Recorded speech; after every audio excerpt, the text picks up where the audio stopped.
So I've recently made a video about how I was going to be dropping out of Seton Hall University to take a gap semester and then transfer to a different school in search of a better computer science program. And this video, as a follow-up to that one, is going to be me breaking down my top two choices as well as things that I kind of think are important to take into consideration when picking a school, now that this will have been my third school that I've attended. Now, it's a little bit of hyperbole. The first school that I went to was in a dual enrollment program in high school, so I didn't really have a choice there. And then I went to Seton Hall, and now I'm transferring to Rutgers or NJIT. So, kind of lessons learned from the first time around picking Seton Hall and things that I think you should take into consideration. This is going to be particularly tailored to computer science, although it could really apply to any school. And the schools that I will be comparing today are aforementioned Rutgers and NJIT.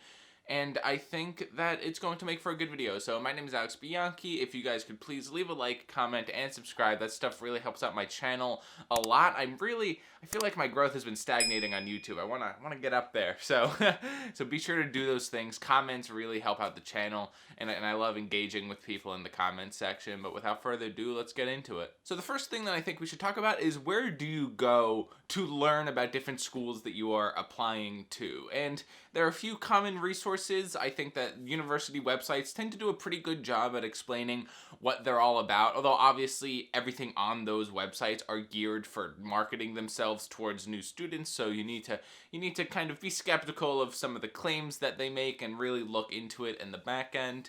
I think LinkedIn is a fantastic place to go. You can go to an individual university, you can click on their alumni on LinkedIn and start searching people. So if your dream is to work at Google and you go to the alumni of that school and you find there are 20 software engineers at Google working there, then that might be a decent place to wind up at Google. And on top of that, once you get into that school, those alumni are going to become connections for you, where you could reach out to them. You can say, hey, I see that you're an alumni, I'm a student now, any tips on going to work for Google? And if you form that relationship strong enough, then maybe they could give you a recommendation to a recruiter and get you that interview for an internship. It can be something really powerful. Utilizing LinkedIn as a whole opens up so many gates, but this is just one specific example of that. Reddit, weirdly enough, can be a fantastic place. If you look up X School Computer Science Reddit, then you'll probably find a lot of posts asking on the school's Reddit, how is the computer science program? Have you transferred? How do things work? And you can really get into the nitty gritty, as well as kind of realize some of the problems that the school has that aren't going to be marketed anywhere else. Even a connection on LinkedIn might not be completely blunt with you about the things that they didn't like about the school, because that's pretty negative and they just met you. You go on Reddit though, and people are more than willing to complain, to the point where I think it's important to keep in mind that on the internet, negative voices can be louder than the positive ones, because a simple comment that says, oh, computer science is great here, versus a comment that goes on a 5-paragraph rant about something, they might be just as valid an opinion, but the negative one is going to weigh more on you. So when you are, scouring Reddit for reviews of different universities, keep in mind that they might skew negative, but there definitely is a lot to be learned as far as the nuances of each school. And feel free to ask your own questions on Reddit. Don't literally ask a question that there's already an answer to, because that's just annoying on Reddit. But if you have a nuanced question or situation, then go ahead. Reddit generally has the potential to be a relatively open community. I say that carefully because it's definitely not everywhere on Reddit. I'm talking just about the college Reddits. And in computer science specifically, Reddit obviously tends to lean towards a techier crowd, so you're going to find more computer science majors there. And another place to look for is the student side of a college's website. You're going to get to the main page of a college. It's going to be nice and pretty. There's going to be your oddly, perfectly diverse stock cover photos, and it's going to ask you what you are. Are you an incoming undergraduate or transfer student? Are you already a student? And normally you would click, oh, I'm going to be an undergraduate student, but if you go into the I'm already a student, I'm looking for the curriculum, I'm looking to find out specific organizations that I can join, then you can kind of put yourself in the shoes of a student at that university and realize what opportunities are available to you. If you click on the student side of a website and there really isn't that much there and it's kind of barren, and you click on the student side of another website and there's tons and tons of opportunities, then that might be able to inform you of what to expect from different schools. Another important part is the curriculum. You find the undergraduate catalog, which can be kind of like a massive book of all the classes and courses and majors that they offer, or different websites might be structured in a way that you can go to the computer science major, figure out the requirements for that major, and see, oh, maybe one school that you wanted to go to for computer science has a massive list of core requirements. You're going to spend 3 years taking classes required by the university, which might have its virtue, but another school is going to have 1.5 years of core requirements, and then you just get to take a bunch of really awesome electives that you get to choose. Now, depending on the student you are, depending on what you want out of school, the more the on-the-rails experience might be better, but it's just something to keep in mind that you really ought to look at the curriculum, because that is what determines what classes you're going to take, and in the end of the day, what you're going to learn. So these are some of the tools you might use to research the university that you want to attend, but what are the things that actually matter in a university? And I want to make a note here that some of the things I'm going to say might not be things that matter to you. Everyone has their different priorities, and if you find a school that you really love, but you don't know why you love it, it's just a vibe, well, that's totally acceptable. It might be worthwhile to kind of do more research and pinpoint exactly what it is you love about that school, so you might be able to find it in other schools with different options and really just broaden your horizons.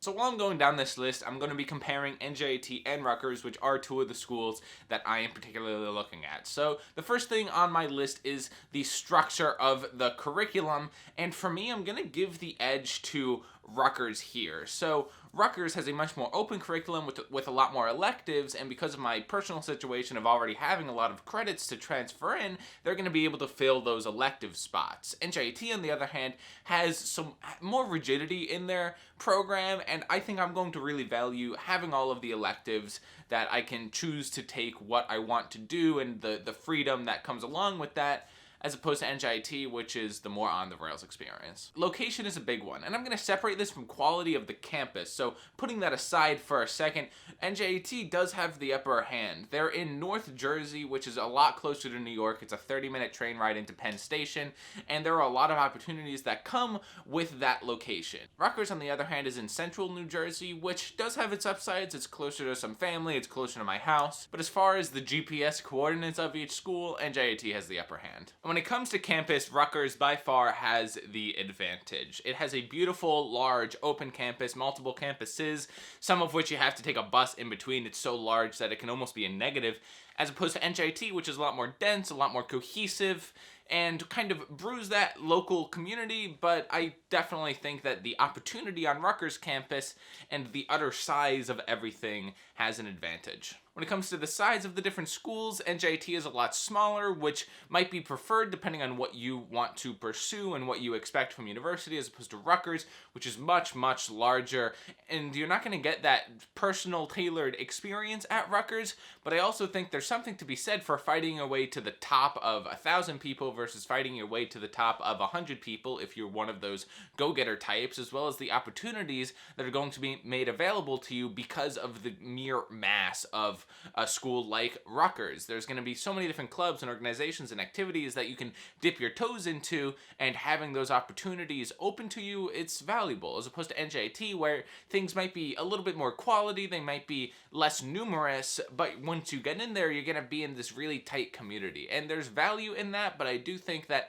brute quantity and opportunity is the thing that I would prefer. When it comes to opportunities on campus, things like research and internships are really important to consider. Different schools are going to have different focuses. Some might have a robust career center that is going to hook you up with different recruiters and get you in front of companies' faces so that you can fight for those internships, and other schools might have really tight professor-student relationships so that you can do research under them, and depending on what you want out of college might depend on what you want to do. And for me, I think Rutgers and NJIT are kind of equal in this sense. The size and the brute opportunity at Rutgers is probably balanced with the tight-knit community that is created at NJIT. And I do want to say here that I pulled this together from a bunch of Reddit posts and Googling, so I have not gone to either school. I am merely a prospective student. I'm going to rocket through a few. So kind of in the same lines with the last point about research, there's also graduate schools. Maybe a school has a straight path that you can do some sort of program to get you from a 3-year bachelor's into a 2-year master's, and then you have that master's degree that you want. Although I am kind of wary of these programs, of picking a path so early in life that, like, how are you going to commit to a program to go to law school when you're literally 18 years old, and it's so long term? I don't know. The programs, they're a little sus. I feel like they're just marketing, and if you just went to school without one of these special programs and you worked really, really hard, which most of these programs require anyways, then you could probably make that opportunity for yourself and graduate early and then do what you want and have your options open. Micro rant about accelerated programs aside, grad school is something to take into consideration if you want to go to grad school at the same university, or if a university has a really good tunnel into grad school if they place people in top universities. Private versus public, kind of tied in with price too. Private is going to have a little bit of an upper hand but be vastly more expensive as opposed to public, which if you go in-state is going to be a lot cheaper. And sure, private schools might have the upper hand in a lot of different categories, but I don't think it's by such a large margin that it makes up for the price difference. And when it comes to price is something to take into consideration. If you can save a lot of money, then that might be worth it, that you could use that money elsewhere, say relocating after college, or spending an extra year in college to study something you're interested in, or overall, money has value. And I don't think that it's wise to just go to college and be like, we'll worry about the money later. No, you gotta be a little bit more practical than that. And the final thing that I'm gonna make a comment about is transfer credits. So if you went to high school, you have a bunch of credits either from a dual enrollment program or from AP, then you should really take that into consideration, because if you line your credits up right, then you might be able to graduate a year early, 2 years early, and that's something to take into account. In New Jersey, we have a law that credits have to transfer to a state university, so that's an advantage towards state schools. And in private schools, they tend to not take as many credits from community colleges, but they do still take some, and it's going to be school to school. So make sure you do your research and you find out which credits will transfer and which won't. But this is going to be the end of the video. If you guys enjoyed it, please, again, be sure to like, comment, and subscribe. All of that stuff helps out the channel a lot. What do you think about the options between Rutgers and NJIT? What did you take into consideration when you went to college? And really just all of that. So yeah, it's going to be it. Peace.